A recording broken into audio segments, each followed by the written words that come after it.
दोस्तों साथियों, आप भलीभांति जानते हैं कि अस्पतालों की स्थिति क्या है और वो भी सरकारी अस्पतालों की। और वैसे चाहे सरकारी अस्पताल हो या प्राइवेट अस्पताल हो, सारी स्थिति सबकी ऐसी है। प्राइवेट स्कूल, प्राइवेट हॉस्पिटल पैसा खींचने में लगे रहते हैं और कितनी उनकी दरिंदगी सामने आती है ये आप भलीभांति जानते हैं। आज हम उन्नाव जिले के मौरामा जिले में एक स्वास्थ्य विभाग की घटना लेकर के आ रहे हैं। ये सत्य घटना है। जैसे कि आप सभी को मालूम है कि मातृ व शिशु मृत्यु दर में कमी लाने के लिए लगातार प्रयास सरकार कर रही है। इसके लिए सरकारी अस्पतालों में प्रसव, नियमित टीकाकरण आदि का लक्ष्य निर्धारित किया गया है, लेकिन कई अस्पतालों में प्रसव कराने के नाम पर लापरवाही बरती जा रही है। इसी क्रम में मौरामा स्थित 100 बेड के अस्पताल में 2 सालों से एक भी मामला स्वास्थ्य अधिकारियों तक नहीं पहुंचा, तो इसमें सुधार के निर्देश दिए। यानी 2 सालों में 100 शैय्याओं वाले, यानी जहां 100 बेड हों उनमें से एक भी प्रसव नहीं कराया गया। जब उच्च अधिकारियों की बात मालूम हुई, यानी सीएमओ वगैरह को, तो उन लोगों ने तो पुनः निर्देश किए और वहाँ के जो सीएमएस हैं डॉक्टर रवि कुमार, उनको डायरेक्ट निर्देशित किया गया कि आप स्पष्टीकरण दें।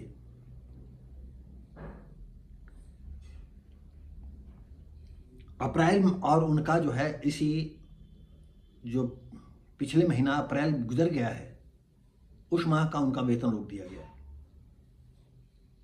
दोस्तों साथियों, ये सभी विदित है कि दूर दराज कस्बों में जो सरकारी अस्पताल बने हुए हैं वहाँ पर कोई डॉक्टर नहीं जाना चाहता है। सबसे बड़ी समस्या ये है कि वहाँ बिजली की भी कमी होती है और उनके लड़के बच्चे जो है टॉप स्कूलों में पढ़ते हैं और उनका आना जाना जो है महानगरों से ही ज़्यादातर वो अपना रखते हैं। बाय द वे ही कोई सिटी में रहने लगता है, जैसे उन्नाव सिटी में रहता है, कोई कानपुर सिटी में, तो ज़्यादातर जैसे उन्नाव में पोस्टेड हैं लखनऊ से, तो वो भी जो है डेली अप डाउन करते हैं।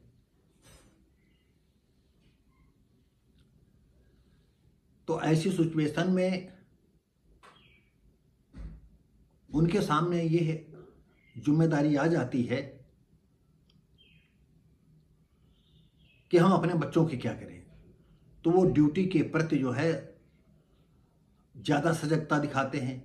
सजगता दिखाने का मतलब ये कि अगर हम यहाँ बच्चा पैदा करेंगे तो 24 घंटा ड्यूटी हमें लगानी पड़ेगी। ऐसे ड्यूटी लगी रहती है, कोई अपना घर में सो रहा, ड्यूटी लगी हुई है।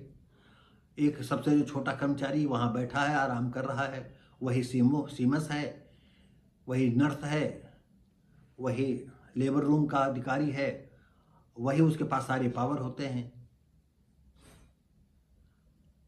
जहाँ प्रसव कराने के लिए महिला पहुँचती है अपने परिजनों के साथ, वो ऐसे बोलता है जैसे यहाँ का जमींदार हो। यहाँ कोई साधन नहीं है, अस्पताल क्या खाली पड़ा हुआ है? बच्चा मारना है क्या? बच्चा मारना हो तो अभी हम भेजते हैं। अरे आज सरकारी अस्पताल ले जाओ, नहीं प्राइवेट में ले जाओ, यहाँ कोई साधन नहीं, ना यहाँ दवा है, ना कहीं कुछ है, कहीं कुछ अभी कुछ हो जाएगा तो तुम चच्चा बच्चा दोनों हाथ। ऐसे वो जो है 4th क्लास का, या चाहे सफाई कर्मी हो या वार्ड बॉय हो, वो ऐसे इस तरह से पेश आता है। वो गरीब आदमी गिड़गिड़ाया करता है, मरना है क्या है? अच्छा रोक, बैठ यहाँ, देखो अभी डॉक्टर फोन करते हैं। वो जाता है इधर उधर फोन पर बात करता है, फिर लौट करके आता है, डॉक्टर साहब 12 घंटे बाद मिलेंगे।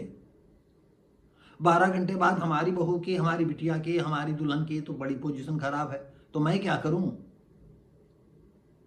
क्या तुम्हारा हम ठेका ले रखा है क्या?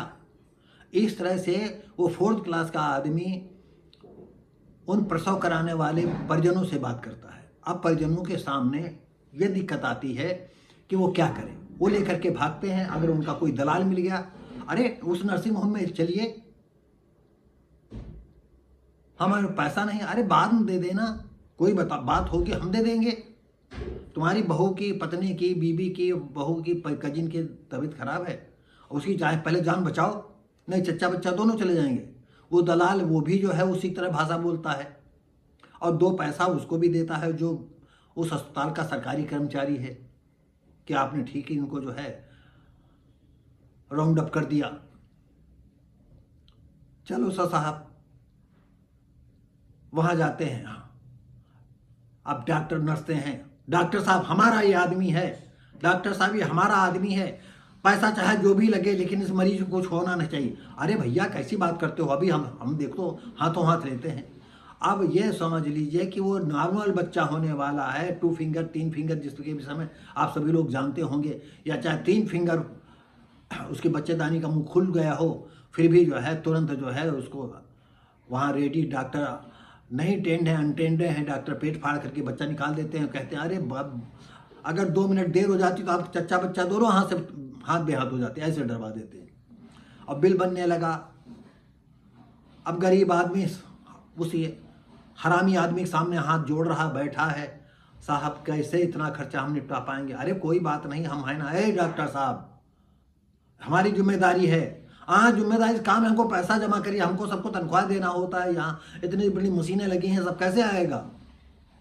अच्छा चलो हम चेक काट देते हैं, कितने का हुआ, 40 लाख 40 लाख 40,000 50,000 60,000 लो। अब इसमें नर्सिंग होम ने भी कमाया और वो दलाल ने भी अच्छा खासा कमाया और मरा वो गरीब आदमी। तो ये जो गरीब आदमी होता है वो ऐसे ही आदमियों से खुश रहता है जो लिस्सा पोटी करते हैं, जो मीठी मीठी बातें करते हैं और आते तक खींच लेते हैं। और गरीब आदमी में एक ऐसी सोच नहीं है कि ये हमारे भले के लिए कह रहा है या बुरे के लिए कह रहा है, ये सबसे बड़ी दिक्कत होती है। और वो ताउम्र उतनी आदमियों की गुड़ैती करता रहता है, करकट गोबर करता रहता है और बिक जाता है। तो हमारे समाज में हम आप लोगों को ये बताने में सक्षम हुए होंगे कि सरकारी अस्पतालों में जो 100 बेड वाला हॉस्पिटल रहा, जिनमें जो है प्रसव कराने के लिए था, 2 सालों में एक भी जो है प्रसव नहीं कराया गया। और इसके बाद श्रीमती रवि कुमार को जो है नोटिस दिया गया। कारण बताइए। अब उन्होंने क्या दिया, तो अप्रैल महीने का उनका वेतन रोक दिया। वेतन रोकने से उनका क्या मतलब है, कहते हैं गरीब थोड़ा ही कि वेतन उनका जो है रुक जाएगा तो वो मर जाएंगे। ये तो तुम लोगों को चोर चोर में उसेरे भाई, इधर करोगे उधर कर दोगे, ज़्यादा ट्रांसफ़र कर दोगे फिर बहाल कर दोगे, ज़्यादा से ज़्यादा ये होगा कि उनको 10-20 हज़ार रुपया आप लोगों को देना पड़ेगा, आप लोग दे करके बहाल कर दोगे, फिर कोई दूसरा आएगा फिर वही ये करेगा। ये तो आप लोगों का खेल है। जैसे छोटा सा काम है डिस्ट्रिक्ट हॉस्पिटल में भी देखा नहीं, ब्लड नहीं रुक रहा, अब डॉक्टर कोई मतलब नहीं, ऐसे रेफर किए देते हैं, बहुत यहाँ स्थिति खराब है, यहाँ कोई समुचित साधन नहीं है और इलाज इसका सही नहीं हो पाएगा, इसको आप हाईलाइट ले जाओ, कानपुर ले जाओ, लखनऊ ले जाओ, रेफर कर दिया। क्या मजाक बना रखा है। ये 5 साल और एमएस करके और पता नहीं क्या क्या करके जो है यहाँ विशेषज्ञ बनते हैं, ये घास खोदते हैं क्या। अरे जो रेफर कर दे उस पर जवाब तलब होना चाहिए और उसको सस्पेंड कर देना चाहिए। और सस्पेंड में कभी ऐसा नहीं होना चाहिए, ऐसा कानून लाना चाहिए कि कम से कम इनकी आधी तनख्वाह रुके, जब बहाल हो तो आधी तनख्वाह तब पूरी मिले और आधी तनख्वाह सरकार के गले में जाए। लेकिन सरकार ऊपर टॉप टू बॉटम सब जो है यहाँ से वहाँ तक सब हिस्सा बंधा हुआ है, तो कौन करेगा। आज का नेता भी आता है तो वो भूखा बंगाली आता है, अरबपति है तो वो अरब खरबपति बनना चाहता है, जहाँ पाता है चारों तरफ तो लूट खसोट मचाता है। तो क्या करोगे। और पिसती जनता है, मार खाना जनता को, जो गरीब जनता है। तो आप ये समझ लीजिएगा कि शायद हम आपको समझाने में ये फिर दोबारा कह रहे हैं कि समर्थ हो पाए कि हम यह सरकारी अस्पताल में कोई ड्यूटी नहीं निभाएगा। क्यों निभाए, अगर बच्चा प्रसव कराएगा मौरावा कम से कम यहाँ से 42-45 किलोमीटर दूर है उन्नाव से।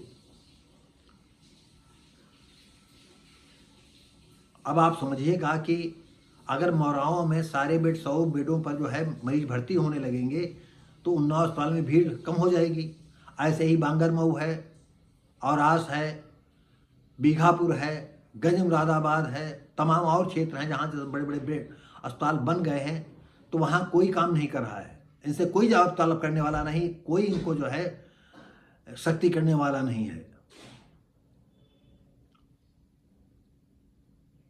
तो ये तो है ही है, मरेगी तो बीच में जनता मरेगी और सबसे मरेगी। गरीब आदमी पैसे वाला तो अपना कोई न कोई रास्ता ढूंढ लेता है। जिस नर्सिंग होम में गरीब आदमी 60,000 खर्च करता है, वहाँ बड़ा आदमी 10,000 रुपये काम चला लेता है। नर्सिंग होम वाले की भी इतनी हिम्मत नहीं है कि उनसे जो है 60,000 रुपये बिल बना दें। गरीब आदमी 60,000 बिल बना देंगे। तो दोस्तों साथियों, प्रभारी सीएमओ डॉक्टर हरिनंदन प्रसाद की उन्होंने ये घटना को बताया कि ये स्थिति है हमारे मौरावा की। तो अब सीएमओ से हम चाहेंगे कि आपके पास अगर पावर है तो इन पर सख्ती करिए। उन्हें कहा है कि आप सीएमओ हो, बैठे बैठे आप यहाँ एसी में कुर्सी तोड़ा करते हो। यहाँ उन्नाव डिस्ट्रिक्ट हॉस्पिटल में इतनी जगह नहीं, एक एक बेड पर 3-3 बच्चे भर्ती हो जाते हैं, 2-2 आदमी भर्ती हो जा रहे हैं, और कभी जगह नहीं होती तो वापस कर दिया जाता है। ये स्थिति है यहाँ की। कस्बों और शहरों की ये बात है कि वहाँ डॉक्टर रुक नहीं रहे हैं। इससे तो अच्छा ये है कि झोला छाप डॉक्टर होते हैं, सरकार को चाहिए इनको छोटी मोटी ट्रेनिंग दे दे कम से कम। जैसे पहले दाइयाँ बच्चे पैदा करा देती थी, तो इतना तो ये पारंगत होते ही हैं। प्राथमिक मेडिकल के तौर पर ये अपना मरीजों को देखें, इनको सर्टिफिकेट दें। 1,000 रुपया, 500 और 200, 300 रुपया डॉक्टरों की यहाँ फीस चालू हो गई है। सरकारी अस्पताल में भी लूट मची है। सरकारी अस्पताल के डॉक्टर घरों में जाते हैं, वो भी 200 रुपया 300 रुपया फीस लेने लगे हैं। दिन दूना रात चौगुना इनकी बढ़ोतरी होती, गरीब आदमी मरता जा रहा है। तो दोस्तों साथियों, हम आप गरीब लोग हैं तो चाहे ऐसे मरे चाहे वैसे मरे, हमको तो मरना ही मरना है। तो दोस्तों साथियों, हम मिलेंगे आपको अगली वीडियो में। तब तक के लिए नमस्कार, जय हिंद।